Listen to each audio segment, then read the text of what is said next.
O tema de hoje é uma pergunta bem polêmica. Afinal, existem idiomas que são mais difíceis ou mais fáceis do que os outros? Essa dúvida paira sobre a cabeça de muitos estudantes de idiomas, em especial aqueles que estão no começo da sua jornada, curiosos para saber se o idioma é mais fácil ou não do que outro. A resposta, entretanto, ela é bem mais complexa e um pouco desanimadora. A linguística traz para a gente duas respostas bem diferentes e até contraditórias. A primeira delas é que um idioma não poderia ser classificado como mais difícil ou mais fácil. Isso porque a gente está falando sobre uma grande pergunta que está por trás disso.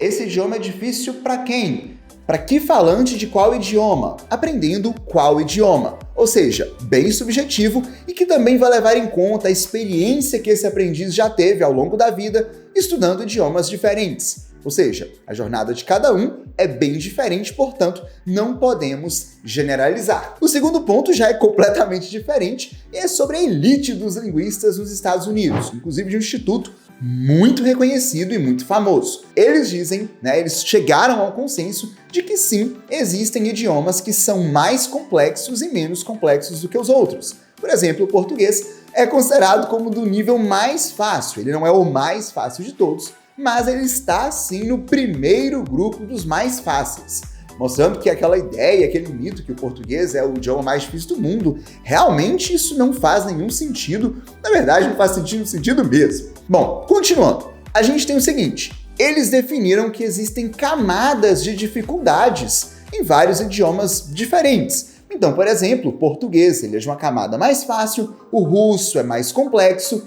e nós temos, por exemplo, as línguas asiáticas que são do nível mais complexo.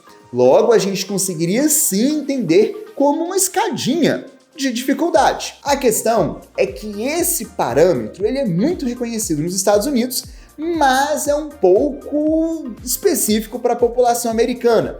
Ao redor do mundo, a gente acaba percebendo um discurso entre falantes, entre aprendizes de idiomas, e esse discurso realmente vai trazer algumas opiniões e visões, você vai perceber que elas se repetem. Por exemplo, é muito comum escutar que um brasileiro perceba que o alemão, por exemplo, é mais difícil do que o inglês. Ou, por exemplo, muitos linguistas, inclusive, concordam com essa afirmação, não todos, mas muitos, afirmam que o mandarim é mais complexo, por exemplo, do que o coreano.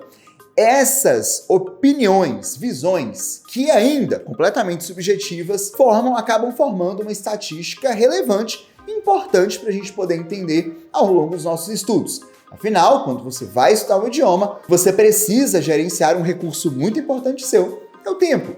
Sem uma gestão de tempo adequada, seus estudos de idiomas ficam muito comprometidos. Bom, a grande pergunta do dia agora é para você. Qual idioma você acha mais fácil de aprender? Deixa aqui nos comentários.